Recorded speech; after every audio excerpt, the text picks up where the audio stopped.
안녕하세요, 여러분. 조금 밝게 인사를 해보려고 노력하는 화려하게 싱글로 돌아온 40대 초반의 여성입니다. 몇 년간의 이야기를 어떻게 풀어볼까 하고 조금 소가리를 하다가 일단 글을 써야 이야기도 술술 나오겠다 싶어서 타자를 열심히 두들기고 있습니다. 제가 겪은 이야기는 정말 상상을 초월하는 이야기라서 감히 자신 있게 이야기를 해볼 수 있을 것 같습니다. 세상에 이런 일이 저에게 일어나게 될 줄은 몰랐지만 그 덕분에 이곳을 찾아와서 여러분들과 이야기를 나눌 수 있게 되었으니 긍정적으로 생각을 해보려고 합니다. 거두절미하고 지금부터 제가 겪었던 꼭 드라마나 영화에나 나올 법한 그 이야기를 시작해보도록 하겠습니다. 정말 세상에 이렇게 염치가 없어도 없을 수 있나 싶은 사람들을 만나보신 적이 있으실까요? 저는 세상에 이런 사람들이 다 있구나 하는 경험을 했습니다. 저희 아버지는 은행에서 정년을 보내신 분이시고 항상 청렴 결백한 마음으로 일생을 보내셨던 분이셨습니다. 지점장까지 일을 하셨고 같이 일하는 직원분들에게 항상 윗물이 맑아야 아랫물이 맑다고 하시면서 누구보다 정의롭고 아랫사람들을 위해서 일을 하셨던 분이셨습니다. 그 덕에 저는 항상 아버지를 존경할 수 있었고 저에게도 늘 모범이 되어주시고 교훈이 되어주시는 교과서 같은 분이셨습니다. 저희 어머니께서는 평생을 전업주부로 살면서 아버지를 보필하고 자식들을 키우는 것을 제일 최우선으로 생각하시면서 보내셨던 분이셨습니다. 늘 따뜻한 밥 한 끼 먹는 것을 중요하게 생각하셨던 분이셨기 때문에 저는 집에서 보내는 시간이 가장 행복하고 즐거웠습니다. 부모님께서 저에게 사랑을 주신 만큼 저 또한 밝고 빛나는 사람으로 자랄 수 있었다고 생각합니다. 그렇게 유년 시절, 학창 시절을 보낸 뒤 저는 대학을 졸업하고 꽤 괜찮은 회사를 다니면서 여유를 즐기며 살고 있었는데 우연히 기회가 찾아오게 되었습니다. 급하게 회사 선배님께서 저에게 소개팅 자리가 갑자기 파투가 나게 생겼다면서 대신해서 자리를 나가줄 수 있겠냐고 물어보셨고 심심했던 저는 흔쾌히 나가겠다고 대답을 했습니다. 그 자리에서 저는 남편을 만나게 되었습니다. 저는 남편과 처음 소개팅을 하던 날을 아직도 기억하고 있습니다. 남편은 소개팅 당일 세심하게 코스를 짜왔는데 그 모습을 보고 괜찮은 사람이라고 느끼게 되었습니다. 제가 사실 결정하는데 어려움 있는 남자들을 싫어하는 타입이라서 이 남자가 일일이 코스를 짜오고 두 번째, 세 번째 대안을 짜온 모습이 마음에 들었던 것이었습니다. 남자가 칼을 뽑았으면 무라도 썰어야 하지 않겠습니까? 박력 있게 자기가 원하는 바를 딱딱 말해주는 사람을 찾고 싶었던 저에게 남편은 아주 괜찮은 사람이었던 거죠. 저는 땜질로 나가게 된 소개팅 자리이긴 했지만 둘 다 나이가 어느 정도 있었기 때문에 결혼을 전제로 만나보기로 결정을 내리게 되었습니다. 물론 저도 남편의 인상이나 성격에 호감이었으니까 남편이 저에게 결혼을 전제로 한 연애를 들이밀었을 때 오케이를 한 것이겠죠.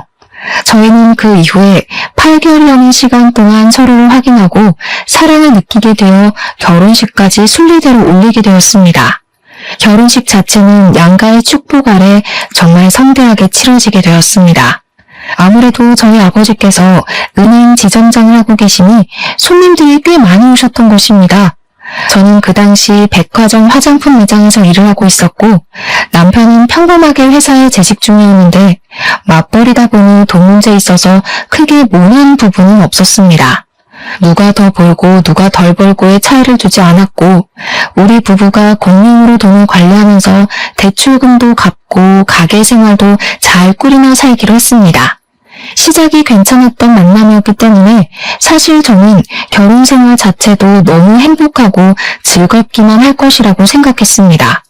조금 마음에 걸렸던 게 있다면 남편의 엄마, 그러니까 시모는 시부와 이혼을 한 상태였고 남편이랑 시모랑 단 둘이서 살고 있다는 점이었습니다. 시모는 딱히 일을 하거나 돈을 벌어오지 않고 있는 돈을 까먹으면서 살고 있는 사람이었습니다.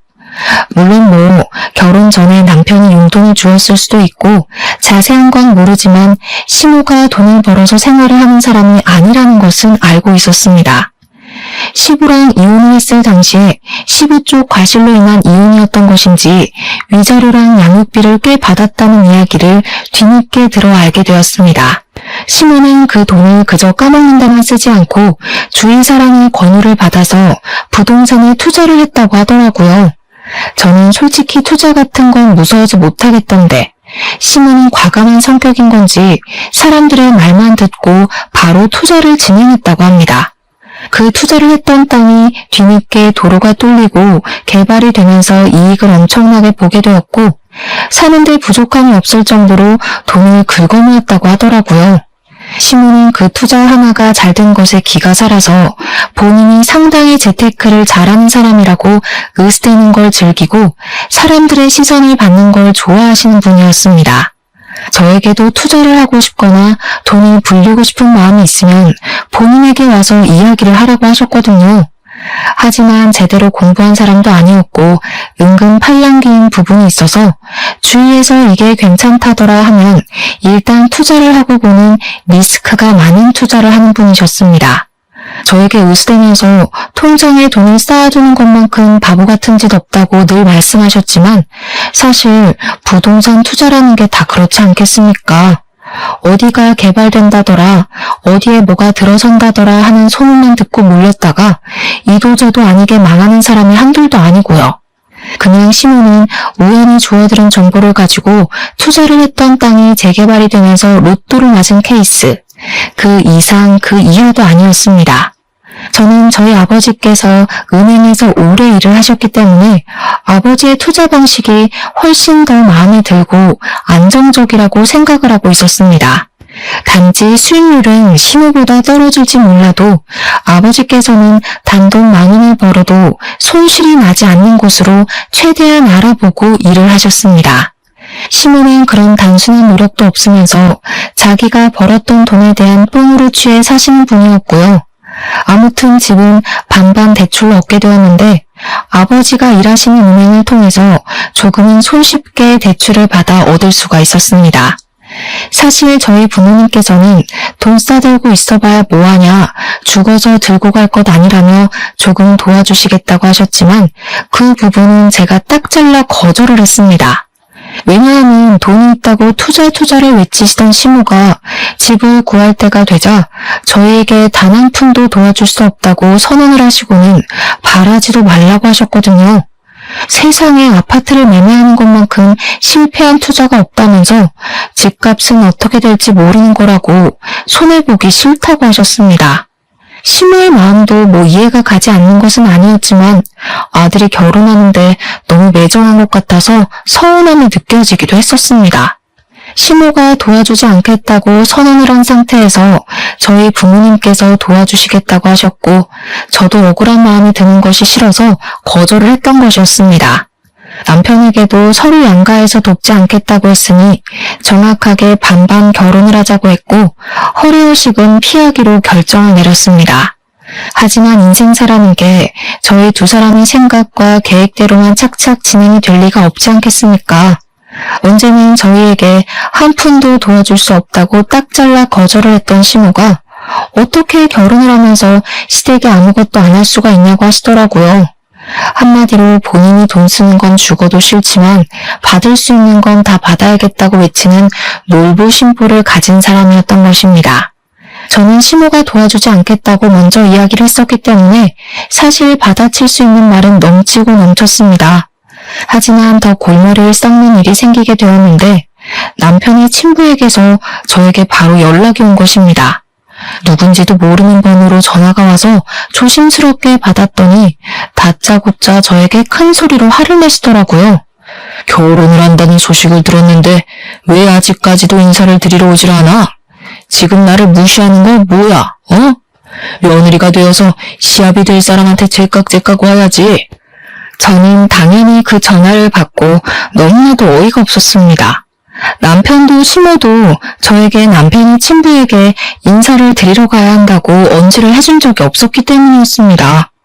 두 분이 이혼했다는 이야기만 들었지 그 외의 소식을 전혀 들은 게 없는데 어느 누가 친부에게 인사를 드리러 가야 한다고 생각을 하겠습니까? 시댁에서 저에게 언지를 주었다면 저도 준비를 해서 시부를 만나러 갔겠지만 남편조차도 본인 친부에게 인사를 드릴 생각을 하지 않는데 제가 나서서 해야 하겠습니까? 결국 남편과 상의를 한 끝에 친부라는 사람을 만나러 가게 되었는데 저를 아래 위로 훑어보면서 남편에게 말도 안 되는 소리를 하시더라고요. 곰곰이 생각을 해봤는데 말이야. 아무리 양육권 친권을 그 여자가 가져갔다고 하지만 결혼식 같은 중대한 자리에는 엄마보단 아빠가 하는 게 낫지 않겠냐? 내가 친아비인데 혼주석에 앉지 못할 이유가 전혀 없지 않겠냐 이 말이야. 곰곰이 한번 생각을 해봐라. 아무리 그래도 엄마가 앉아야지 않겠어요? 이 여미가 혼주석에 앉겠다고 하든 내가 세장가 들은 거 너도 알지? 내 부인이랑 같이 혼주석에 앉는 것도 나쁘지 않을 것 같은데. 저는 그 대화를 듣고 정신이 멍해지는 기분이 들었습니다. 지금은 남편을 평생 키우고 함께 살았던 시무의 자리에 새엄마를 앉히고 싶다고 말을 하는 시부. 그런 사람을 누가 이해할 수 있겠습니까? 제가 그때라도 이 집안이 상당히 콩가루구나, 정상이 아니구나 하는 걸 느꼈을 때 도망을 쳤어야 하는데 말입니다. 사람은 참 미련하고 바보 같은 동물이지 않겠습니까? 이미 신혼집도 다 구해준 상황에서 그냥 이 상황을 모면해야겠다는 생각밖에 들지 않았기에 저는 필사적으로 대화를 다른 주제로 돌리려고 애를 썼습니다. 그런데 이 바보 같은 남편놈이 무슨 생각으로 그런 소리를 한 건지 시모한테 가가지고 시부 이야기를 고스란히 전달을 한 게 아니겠습니까? 이야기를 전해들은 시모는 노발대발 난리를 치면서 그 정신나간 인간이 노망이 난 것이 틀림없다며 분노를 감추지 않았습니다. 자기가 도대체 애 키우는데 뭘 해주는 게 있다고 혼주석에, 그것도 새 마누라랑 앉겠다고 난리야 난리를. 아버지 말로는 엄마가 어차피 재혼도 안 했는데 혼주석 한 자리를 공석으로 두느니 두 부모가 있는 아버지 쪽에 앉는 게 모양새가 낫지 않겠냐고. 그 저 죽여도 시원치 않을 인간이 노망이 났네. 노망이 났어. 얘 며느리야, 너도 그렇게 생각하니? 대답 생각하고 잘해봐봐. 저는 정말 머리가 부서지는 줄 알았습니다. 제가 거기서 무슨 의견을 어떻게 더 내겠나요? 결국에는 시무가 양육권이나 친권이나 전부 들고 있었고 남편을 평생 키워냈으니 시무가 혼주석에 앉기로 마무리가 되었습니다. 물론 어떻게 보면 당연한 이야기인데도 불구하고 이 문제로 거의 3주간 시무와 시부가 싸우고 난리를 쳤으니 제가 얼마나 힘들었겠습니까? 시부는 마지막으로 저에게 상견례 자리에 시무가 떡하니 가서 앉아 있었으니 자기네 집안이랑도 만날 수 있게 자리를 마련하라고 했습니다. 저희 부모님께 그 이야기를 전달할 때 얼마나 얼굴이 화끈거렸는지 모르겠습니다. 결국 시부가 원했던 대로 결혼 전에 시부네 가족들과 함께 간단하게 언약식 비슷한 스몰 웨딩을 준비하기로 했습니다. 친구들 사이에서도 한동안 이슈였어요. 같은 남자랑 2번 결혼한 여자가 되어버린 거니까요. 부끄럽긴 했지만 그때까지만 해도 긍정적으로 생각을 하려 애를 썼습니다. 웨딩드레스도 2번이나 입어보고 아주 신선한 경험을 한다면서 정말 괜찮은 척, 즐기는 척 하는 척쟁이 생활을 하게 되었습니다. 저희 부모님께서 걱정하시는 만큼 제가 더 괜찮다는 모습을 보여드려야 할 것 같아서 말입니다. 하지만 이것들이 모조리 제 발목을 잡을 일이었다는 걸 그때는 왜 몰랐을까요? 다시 생각해도 조상님이 몇 번이나 이 결혼을 말렸었던 게 틀림없습니다. 그 사들이 난 이후에 시모는 그동안 시부랑 남편이 연락은커녕 서로 생사도 모르는 채로 지내고 있는 줄 알았는데 그게 아니었다는 것을 알게 된 것입니다. 알고 보니까 남편이 시모 몰래 시부랑 연락을 하고 지냈던 것도 모자라서 시부의 새 부인, 그러니까 새엄마와도 연락을 하고 지내고 있었던 것이었습니다. 남편이 야가 빠진 건지 뭔지 그동안 남편이 돈이 필요할 때마다 시부에게 연락을 해서 용돈을 받아서 타쓰고 있었던 것이었습니다. 시부는 용돈을 주면서 남편과의 관계를 유지하고 시모 몰래 틈틈이 만나서 밥도 먹고 시간을 보내고 있었던 것이었고요. 새 부인과 시부 사이에 자식이 들어서지 않았기 때문에 나중에 노후를 대비하는 마음에서 남편에게 효도를 바라고 있었던 것이었습니다.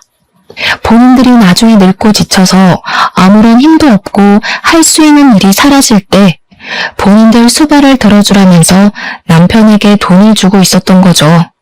참 그 부분도 어이가 없는 게 뭐냐면요. 용돈도 푼돈으로 주고 결혼할 때 한 푼 도움도 주지 않은 사람들이 그런 생각을 하고 있었다는 겁니다. 돈이라도 막 몇 억을 주었다면 당연히 효도를 해야 하는 건 맞지만 뭐 끽해봐야 가끔 밥이나 사 먹으라고 용돈을 주는 정도였던 걸로 알고 있습니다. 저한테는 시부의 행동이나 시모의 행동이 전부 영치가 없이 구는 것처럼 느껴졌다 이 말인 거죠. 게다가 저에게 용돈을 줬던 것도 아닌데 왜 우리 부부가 효도를 하길 바라는 건지 이해를 할 수 없었습니다. 나중에 이 사정에 대해 저희 집에서 전부 다 알게 되었고 정신 나간 거 아니냐는 부모님의 격한 반응이 나오기도 했었습니다. 제가 걱정을 하고 고민을 할 때마다 남편은 저를 안심시키면서 걱정하지 말라고 본인이 알아서 다 해줄 테니까 안심하라고 했었습니다. 하지만 여러분, 그 말이 그대로 잘 지켜졌다면 제가 왜 굳이 이 공간을 찾아와 이렇게 사연을 적어가고 있겠습니까? 시모고 새 부인이고 할 거 없이 저에게 연락이 와서는 주말에 뭐 할 예정이냐? 결혼도 했으니 둘이서만 놀지 말고 가족들끼리 같이 밥을 먹자고 권유를 하셨습니다. 시부의 새 부인이 저에게까지 연락을 뻗친다는 걸 알게 된 시모는 제가 그 가족들을 만나는 것은 자기를 무시하는 처사라고 절대 가지 말라고 반대를 하셨습니다. 사실 반대를 안 하셨어도 안 갔을 자리이긴 하지만 그 핑계를 대면서 시모는 주말에 저희 집에서 늘어붙기 시작하셨습니다. 아침에 찾아와서 오늘 어디 나갈 예정이냐 아니면 집에 있자 하시고는 제가 누구랑 연락을 하는지 꼼꼼하게 살펴보셨습니다. 저희 부모님께 이 고충을 토로했더니 제 걱정에 밤에 잠이 안 온다고 하시더라고요. 참 제가 못난 딸이죠. 신혼생활을 시작한 이후에 주말에 시모가 저희 집에 찾아오지 않는 날이 없을 정도로 매번 저희 신혼집을 방문하셨습니다. 이유는 뭐 당연히 시부와 새 부인을 만나지 말라는 명목이었으나 실상은 조금 달랐습니다. 주말마다 저희 집에 와서 살림에 참견을 하고 저를 못 시켜 먹어서 안달이 난 사람처럼 구는 것이 아니겠습니까? 예, 우리 아들이 얼마나 집에서 밥을 잘 먹고 다니는지 궁금해 죽겠으니까 밥이나 한번 거하게 차려봐라. 아니 그나저나 얘야, 집안 꼴이 도대체 이게 뭐니? 여자가 바깥일을 한다고 해도 청소는 잘하고 살아야 하지 않겠니? 이것부터 치워봐라. 그리고 집에 어떻게 과일이 하나도 없을 수가 있어. 우리 아들이 과일을 얼마나 좋아하는데. 물론 제가 맞벌이라는 이유로 집안 청소를 게을리한 것도 인정을 하고요. 제가 과일을 별로 좋아하지 않아서 사다 놓지 않은 것도 인정을 하는 부분입니다. 하지만 청소는 남편이 해도 상관없는 부분이고 더군다나 자기가 먹고 싶으면 사다 먹으면 되는 거 아닌가요? 저에게는 기준과 잣대를 두고 이야기를 하는 시모가 이해가 가지 않았고 그런 잔소리를 더 이상 듣고 싶지 않았습니다. 결국 이런 생활이 3개월 동안 내내 반복이 되자 저도 더 이상 참을 수가 없어서 시모에게 냅다 소리를 지르면서 이야기를 했습니다. 그리고 시모에게만 해봐야 소용이 없다는 것을 깨닫고 시부에게도 연락을 드려서 말을 하게 되었습니다. 제가 한 이야기의 요점은 결혼식 혼주석에 앉은 게 시모이듯 남편을 평생 키운 사람은 시부가 아니라 시모인 건 틀림없다. 그러니까 우리가 최소한의 도리만 하고 살 수 있게 서로 양해를 해달라는 말이었습니다. 시모가 계속 시부에게 신경을 곤두세우니 가운데서 새우등 터지는 건 저뿐이었거든요. 제가 언제까지 양쪽의 눈치만 보면서 살 수는 없지 않겠습니까? 시모와 시부한테도 서로 알아듣게 잘 이야기를 했으니 주말에는 제발 집에서 가만히 시체처럼 쉴 수 있게 도와달라고 읍소를 했습니다. 정말 저희 부모님께도 그렇게 애원을 해본 적이 없는 것 같은데 말입니다. 제 말은 서로 제발 신경을 곤두세워서 누구한테 더 잘하는 만에 이런 소리 하지 마시라는 거예요. 저희도 이제 부부간의 생활을 시작하게 되었으니 존중해 주셨으면 좋겠습니다. 저희 부부 맞벌이로 일을 하고 있는데 저도 쉴 시간이 필요하다고요. 제가 백화점 화장품 브랜드 매장에서 일을 하고 있었기 때문에 사실은 평일보다 주말이 더 바쁜 직종이긴 했습니다. 그런데 제가 연차가 많이 쌓여 있어서 휴무일 조정이 쉽고 신혼부부라서 주말에 쉴 수 있게 배려도 받았단 말입니다. 하지만 시모가 매번 그렇게 찾아와서 저를 감시하고 있는데 어떻게 쉬겠습니까? 차라리 출근을 해야겠다는 생각이 들 정도였습니다. 백화점이라는 게 1년 365일 쉬지 않고 돌아가는데 오죽하면 출근을 해서 일을 하는 게 낫겠다고 생각을 하겠냔 말입니다. 제가 전화로 난리를 치우자 결국 시모도 시부도 저한테 불만이 쌓인 채로 휴전 아닌 휴전을 하게 되었습니다. 그 난리 이후에 저는 다시 평화를 찾게 되었고 참는 게 정답이 아니라는 걸 알게 되어서 불만이 있으면 바로바로 말을 하는 사람으로 변하게 되었습니다. 시모가 그 이후에도 가끔은 저희 집에 찾아와서 트집을 잡곤 했는데 그러면 저도 바로 시댁으로 달려가서 시모의 집에 트집을 잡았습니다. 시모가 저희 집에 와서 괜히 커튼을 만지작거리면서 이게 무슨 색이냐, 인테리어를 망친다, 색 누가 골랐냐 하며 제가 고른 거 뻔히 알면서 이야기를 하시대요. 저는 그런 치졸한 모습으로 구는 시모가 어이가 없어서 다음날 바로 퇴근하자마자 시댁으로 찾아갔습니다. 어머님, 다시 보니까 소파 색깔이 영 칙칙한 게 별로네요. 재질도 별로인 것 같고. 집이랑 너무 안 맞는 거 아니에요? 싸구려를 사셨나? 우리 시모가 졸부이다 보니까 뭐든 비싼 게 최고라는 생각으로 사시는 분이셨거든요. 당연히 소파도 최고급 소파일 게 분명했지만 일부러 시모 들으라고 싸구려를 강조하면서 이야기를 했습니다. 시모가 가전으로 트집을 잡으면 저도 가서 일부러 독일제 주방기구를 보고 이거 중소기업 거냐고 깎아내리기도 했고요. 저희 시모가 몸집이 조금 뚱뚱하게 있는 편인데 저는 사실 시모보다 키도 10cm나 크고 몸도 호리호리하게 마른 편이거든요. 시모는 그게 또 은근히 비교가 되고 불만이 오는지 자꾸 본인이 안 입는 옷을 저에게 막 주는 겁니다. 저랑 허리 사이즈부터가 다른데 일부러 자기한테는 커서 못 입는 옷이라고 하면서 저에게 사이즈 딱인 것 같다고 가서 입으라고 쥐어주셨습니다. 하도 제 몸을 가지고 후려치시길래 처음에는 그냥 웃기고 말았는데 계속 저러니까 저도 슬슬 짜증이 나더라고요. 어머님, 이거 딱 보기에도 사이즈가 안 맞아 보이지 않으세요? 어머님 보는 눈이 진짜 없으시다. 저 허리 27 사이즈 입어요. 어머님은 넉넉한 거 찾으셔서 고무줄 바지만 입으시잖아요. 저 이거 안 맞아요.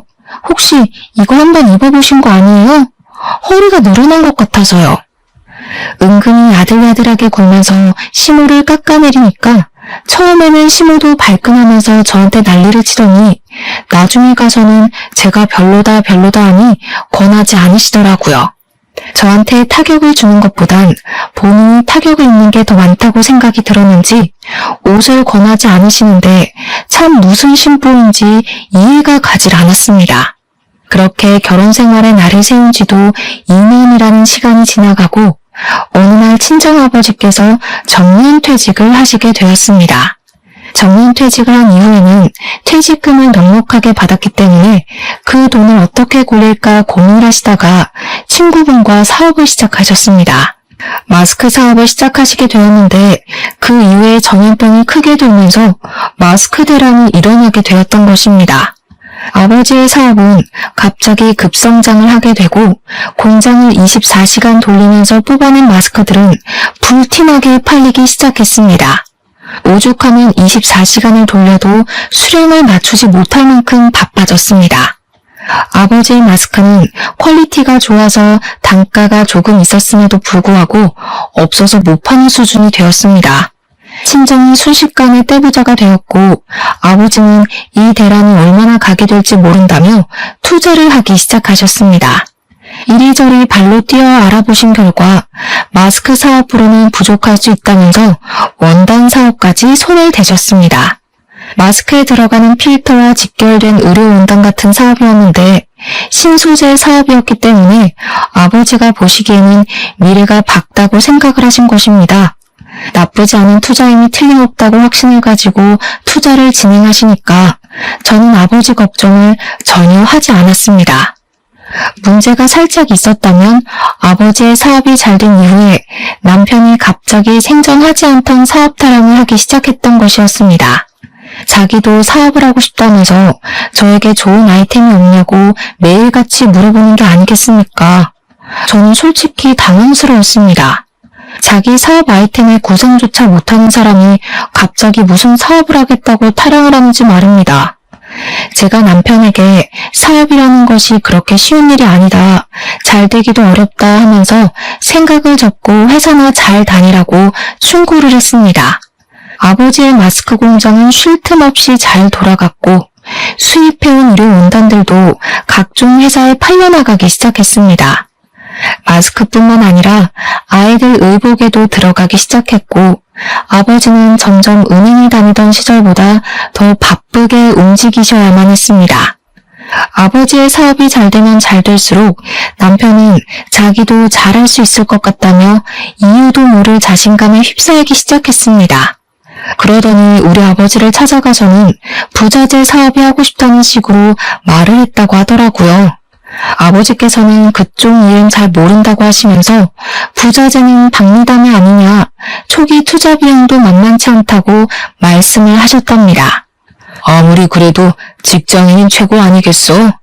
사업하면 바쁘기도 하고 신경 쓸 게 한두 가지가 아니라네. 남의 돈 받아서 먹고 사는 게 얼마나 힘든 일인지. 사업은 신중하게 생각해야 돼. 장인어른도 그 나이에 그렇게 성공을 하셨는데 저희는 제가 안 될 이유가 있겠습니까? 남편은 그 자신감이 점점 커지기 시작했고 저에게 뜬금없이 자기가 사업을 해야겠다고 하면서 한 달 생활비가 얼마나 드는지 혼자 계산기를 두들기더라고요. 제가 회사를 그만두기만 해보라고 절대 안 된다고 일을 드러내고 으르렁거렸지만 남편은 사업에 대한 미련을 접지 못했습니다. 한술 더 떠서 시모가 글쎄 남편에게 남자가 사업하면 좋지 않겠냐고 투자를 해주겠다고 선뜻 말씀을 하셨습니다. 아니, 투자를 할 돈이 있으면 우리 집 대출금이나 좀 갚아주지 말입니다. 남편은 시모의 응원에 힘입어서 돌연 회사를 그만두고 퇴직금 받은 돈에 시모에게 투자받은 돈까지 더해서 부자재 사업을 시작했습니다. 마스크가 불티나게 팔리게 되면서 사람들이 액세서리를 찾기 시작했고 더불어 마스크 줄이 같이 팔리게 되었는데 남편은 그걸 노린 것이었습니다. 처음에는 투자받은 돈으로 열심히 공장을 돌려서 마스크 줄을 대량 생산을 하기 시작했는데 그게 맘처럼 쉽게 잘 되지 않았습니다. 그러다 보니 있는 돈은 자꾸 까먹게 되고 우리 집 대출금이며 생활비며 제가 버는 돈으로 해결해야 하는 건 안 봐도 비디오로 재생되시죠? 하지만 여러분들도 대충 알다시피 백화점 화장품 판매 사원이 돈을 벌어봐야 얼마나 벌겠냐 이 말입니다. 시간이 흐르면 흐를수록 생활비가 점점 부족해지기 시작했고 저는 남편에게 제발 사업에 그만 눈을 돌리고 직장 생활하면서 돈을 벌어오라고 부탁을 했습니다. 그런데 제가 그 말을 할 때마다 시모가 계속 참견을 하면서 저에게 핀잔을 주시는 게 아니겠습니까? 남편이 하는 일에 도달지 말아라. 어디 여자가 남자 바깥 일에 신경을 쓰고 그러니? 알아서 잘 하겠지. 우리 아들이 얼마나 똑똑한 아인데 내 부자가 하루아침에 되냐? 결국 저는 몰려드는 압박과 쉴 새 없이 빠져나가는 돈 때문에 생활비가 부족해지는 위기에 봉착했고 대출금을 갚기 위해 아버지께 돈을 빌려야 했습니다. 그런데 아빠가 제 사정을 전부 들으시고는 아주 단호하게 그런 말을 하시더라고요. 대출금을 전부 대납을 해줄 테니 집 명의를 제 명의로 바꾸라고 말입니다. 남편과 상의를 해보고 진행을 해야 할 것 같아서 집에 돌아와서 아버지가 저에게 해준 말씀을 전달을 했더니 남편의 표정이 오묘하더라고요. 남편은 사업이 만만치 않음을 느끼고 좌절해가고 있었던 시점이었는데 아버지께서 집 대출금을 전부 갚아준다고 하니까 명의 따위 바꾸는 게 뭐가 대수냐고 당장 하라고 하더라고요. 그 이야기를 들은 시모만 뾰루통에 있었습니다. 대출금 갚아주신다니까 감사하긴 한데 명의는 왜 바꾸라고 하시냐? 누가 그 집 홀라당 까먹는다냐? 또 모르죠. 나중에 집 담보대출이라도 잡히면 큰일이지 않겠어요? 그 뒤로는 시모 말도 깡그리 무시했죠 뭐. 시모고 시부고 집 갚는데 돈 한 푼 안 보탠 사람이 무슨 할 말이 많다고 그렇게 참견을 해대는지. 아무튼 남편의 사업은 1년 가까이 침체기를 맞이하다가 아주 예상도 못한 시점에 갑자기 대박이 터지게 되었습니다. 그건 바로 남편이 외국의 캐릭터의 액세서리를 무리하게 계약을 해가지고 국내에 들여오게 되었는데 정말 뜬금없는 타이밍에 그 캐릭터가 인기를 얻게 된 것입니다. 국내에서 입소문을 타고 유명해지기 시작하자 팔리지도 않던 부자재가 미친 듯이 팔리기 시작했습니다. 남편은 마스크줄 판매를 바로 접고 그 캐릭터의 액세서리 위주로 공장에서 물건을 찍어내고 납품을 시작하게 되었습니다. 사업이라는 게 정말 한 치 앞도 예상할 수 없는 일이더라고요. 남편의 사업이 언제 침체기를 겪었냐는 듯이 갑자기 승승장구를 하게 되었습니다. 근데 우리 남편이 그 캐릭터를 무리해서 계약했을 당시 돈이 없어서 우리 아버지에게 투자금을 빌린 적이 있었습니다. 전 아버지에게 이 사람이 다시 직장에 다니는 것이 좋겠다, 도와주지 말라고 이야기를 했었는데 아버지는 사업을 시작했으면 실패도 겪어봐야 성장하는 법이라고 하셨습니다. 그래서 꽤 큰 돈을 턱 빌려주셨는데 그 돈이 무려 2억이나 되었습니다. 그 캐릭터가 사실 해외에서도 그다지 인기가 있었던 캐릭터는 아니라서 부자재를 거의 독점으로 들여오는데 그 돈이 필요했던 것입니다. 그걸 아버지한테 빌려서 계약을 하게 되었는데 이젠 뭐 그 돈을 갚고도 남을 만큼 매출이 훌쩍 뛰게 되었습니다. 그런데 정말 반전으로 그때 저희 아버지의 사업이 갑자기 내리막길을 걷게 되었습니다. 아버지께서 신소재 쪽으로 완전히 눈을 돌렸는데 대기업에서 아버지의 사업 아이템을 훔쳐서 장사를 하기 시작한 것입니다. 대기업을 어떻게 개인 사업자가 이길 수 있겠습니까? 거래처는 물론이고 홍보며 소재 개발까지도 싹 대기업에 빼앗기게 되었습니다. 그때쯤 마스크 사업도 공장들이 풀가동을 하면서 수요가 확 줄게 되었고요. 아버지의 사업이 크게 휘청하게 되었는데 남편의 사업은 나날이 고공행진을 하고 있었습니다.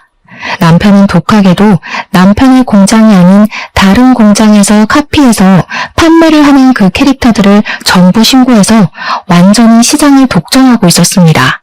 인터넷에서 판매되고 있는 짝퉁 제품들을 하나하나 찾아서 신고를 하고 판매 중지를 걸고 있었던 것입니다.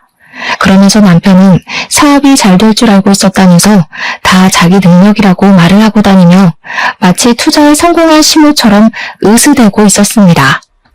허구한 날 무슨 술을 그렇게 마시고 다니는 건지 사실 남편의 사업은 부자재 사업을 하는 거라 그다지 뭐 접대할 일도 없었습니다.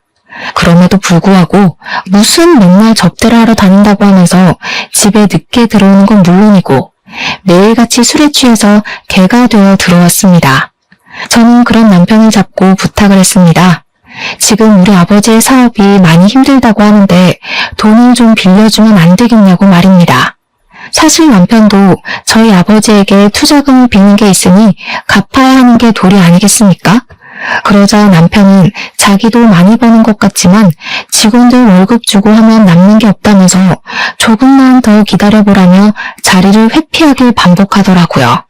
아버지의 공장이 굴러가고 있긴 했지만 자꾸만 적자가 나는 상황이었고 결국에는 공장을 정리해야 할 것 같다고 이야기를 하셨습니다. 그래도 그간 투자가 불려놓은 재산이 있어서 크게 망하고 빚이 생기고 한 것은 아니었지만 저는 마음이 정말 너무 안타까워 어쩔 줄을 몰랐습니다. 남편에게 일부라도 투자금을 상환해 주기를 부탁하기도 했었습니다. 2억이 갑자기 생기면 부모님의 노후자금으로 충분할 것 같다고 생각을 했기 때문에 남편을 붙잡고 진지하게 이야기를 한 것입니다. 남편은 알겠다고 하면서 매달 돈을 갚아 나가겠다고 약속을 했는데 참 나중에 아버지께 들어서 알게 되었습니다. 우리 남편이 투자금을 갚겠다고 하면서 매달 50만 원이라는 돈을 보냈다는 것입니다. 거기서 저는 이성을 잃었죠. 시모는 본인 아들이 매달 50만 원을 보내는 것에 감사할 줄 알아야지 가족들끼리 돈 문제로 얼굴 붉히고 따지는 게 아니라는 식으로 말을 하시더라고요. 저는 남편이 우리 아버지에게 빌린 돈을 갚아야 하는 건 당연한 거다. 어려울 때 도움을 받았으니 우리 아버지 사업이 어려울 때 도와야 하는 거라고 했습니다. 하지만 시모는 저의 그런 생각 자체가 틀려먹은 것이라고 이야기를 하는 것이 아니겠습니까? 하루는 시모가 우리 집에 참견을 하러 오셨다가 지갑을 두고 가시는 바람에 제가 시모의 집으로 오랜만에 방문을 하게 되었습니다. 사실 지갑만 두고 나오려고 했는데 현관에 있던 주문이 바뀐 걸 보고 의아해서 집으로 들어가게 되었습니다. 저 정말 너무 깜짝 놀랐잖아요. 시모네 집 가구며 가전이며 전부 새 걸로 싹 바뀌어 있었거든요. 어머님, 이게 다 뭐예요? 집 인테리어가 싹 바뀌었네요. 그러니까 시모가 갑자기 동공이 막 흔들리면서 너무나도 당황을 하시는 게 아니겠습니까? 그냥 바꿨으면 바꿨다고 하면 되는데 말입니다. 그 순간 저에게 촉이라는 게 싹 꽂혀 들어왔는데 냉장고, TV, 공기청정기, 세탁기, 건조기, 청소기 전부 새 것으로 바뀐 게 시모가 무슨 돈이 있어서 이걸 다 샀나 싶더라고요. 물론 시모도 바꾸려면 한 번에 바꿀 재력이 없는 건 아니지만 평소에 가전 바꾸는 것에 그다지 신경을 쓰지 않던 분이셨거든요. 이거 혹시 전부 남편이 바꿔준 거예요? 아니, 우리 아들이 혼자 사는 내가 적적해 보인다고 사줬다 왜? 너무 당당하게 이야기를 하시는데 우리 아버지한테는 돈 없다고 한 달에 고작 50만 원 보내는 주제에 몇백, 아니 몇천만 원을 줘가면서 시댁 가구를 바꿔준 게 말이 됩니까? 그것도 멀쩡하게 잘 쓸 수 있는 상품들을. 죄다 새 걸로 교체를 했다는 게 사치 그 이상도 이하도 아니게 느껴졌습니다. 저는 그때 남편에게 정말 조금 남아있던 정까지 모두 다 털려버렸습니다. 저는 바로 친정으로 찾아가 이 모든 사실을 이야기를 했습니다. 아버지, 나 이혼하고 싶은데 지금 살고 있는 집 명의가 제 명의지 않겠어요? 그럼 이혼하고 이 집 팔아서 아버지 사업 급한불을 끄면 어때요? 아버지께서는 제가 이혼하고 싶어하는 이유에 대해 쭉 들어보시더니 곰곰이 생각을 하기 시작하셨습니다. 한참 뒤에 벌떡 일어나셔서 저에게 무슨 종이를 하나 내밀면서 도저히 괘씸해서 안 되겠다고 이대로 이혼만 하면 억울하지 않겠냐고 하시더라고요. 그 종이를 읽어보니까 변호사 공증까지 받은 차용증이 아니겠습니까? 자세한 내용에는 남편에게 빌려주었던 돈에 대한 차용증과 그 투자금을 갚지 못할 경우 남편의 회사에 지분을 행사할 수 있다는 공증이 적혀 있었습니다. 애초에 사업을 허투루 하지 않으시는 아버지의 성격이 고스란히 묻어나는 대목이기도 했습니다. 어떤 경우가 올지 몰라서 미리 그 지분에 대한 영향력을 행사하겠다고 변호사 공증을 받아놓으셨고 사업을 처음 시작한 남편은 뭣도 모르고 도장을 찍은 겁니다. 아버지께서는 그동안 딸의 집안 살림살이에 보탬이 되길 바라서 그동안 권리 행사를 할 생각을 하지 않았던 것이라고 하셨습니다. 하지만 이혼을 이야기한 마당에 이런 것이 다 무슨 소용이냐고 지켜만 보고 있을 순 없다고 하셨습니다. 그러더니 남편에게 친정으로 오라고 부르셨고 이 모질이 같은 남편은 상황 파악도 전혀 하지 못하고 친정에 와서 떵떵거리더라고요. 제가 왜 50만 원 드리는 걸로 부족해요? 사업 실패할 걸 생각하시고 움직이셨어야죠. 어떻게 마냥 사업이 잘 되기만 하겠어요? 미리미리 대비를 하셨어야지. 제가 그 말에 너무 화가 나서 부들부들 떨고 있는데 저희 아버지께서는 태연자약하게 이야기를 하시더라고요. 우리 딸이 자네랑 이혼을 하겠다고 하는데 내가 자네의 만행을 언제까지 지켜봐 줄 수 없지 않겠나? 이거 기억나지? 그러면서 미리 준비해 두셨던 차용증 서류를 꺼내서 남편의 얼굴 앞에 떡하니 들이미셨습니다. 남편이 그걸 읽더니 무척이나 당황해하면서 머리를 긁더라고요.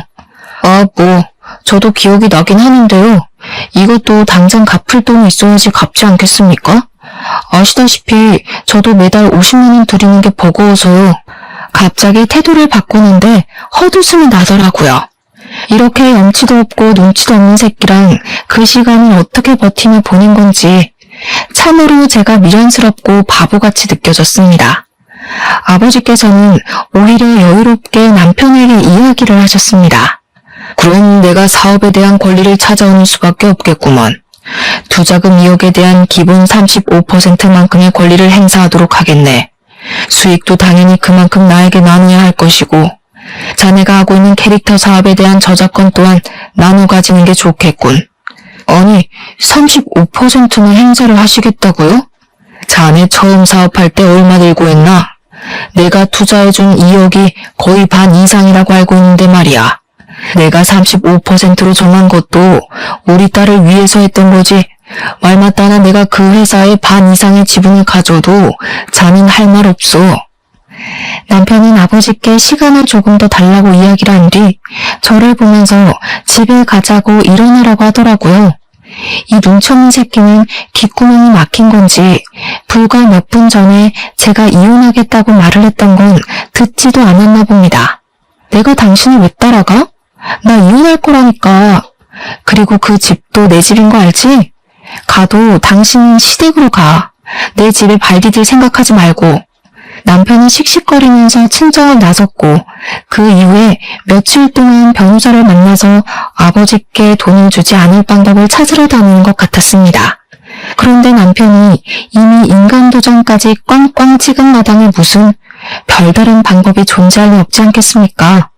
아버지께서는 더 기다려주지 않고 바로 추심에 들어가기 시작했고 법적 공방이 지지부진하게 이루어지다가 결국에는 남편이 아버지께로 돈을 배분하라는 판결이 나왔습니다. 한번 그런 판결이 나오니 저작권에 대한 권리까지 아버지께 일부 양도가 되었습니다. 그 사이에 저는 남편을 그냥 두고 보지 않고 바로 이혼 소송에 돌입을 했고요. 그 소식을 전부 전해들은 시모는 저를 찾아와 제 멱살을 잡아 올렸습니다.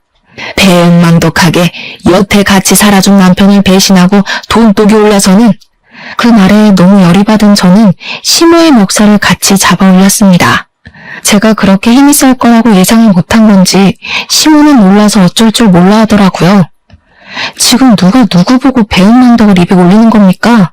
투자금 받을 때는 세상 효자인 척하면서 평생 효도하겠다고 하더니 월에 50만 원을 줘요? 꼴랑!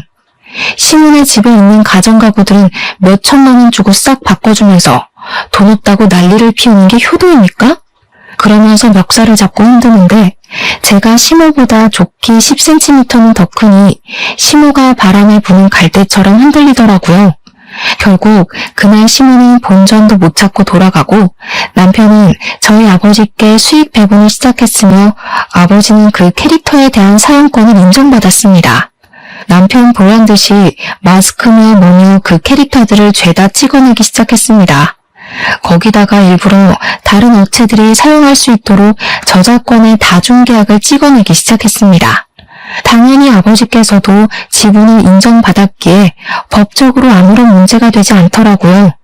당연히 이쪽 저쪽 업체마다 아버지께 연락이 와서 캐릭터의 사용권에 대한 계약을 하기 시작했고 시장에 별로 풀리지 않았던 상품들이 마구잡이로 쏟아지기 시작했습니다.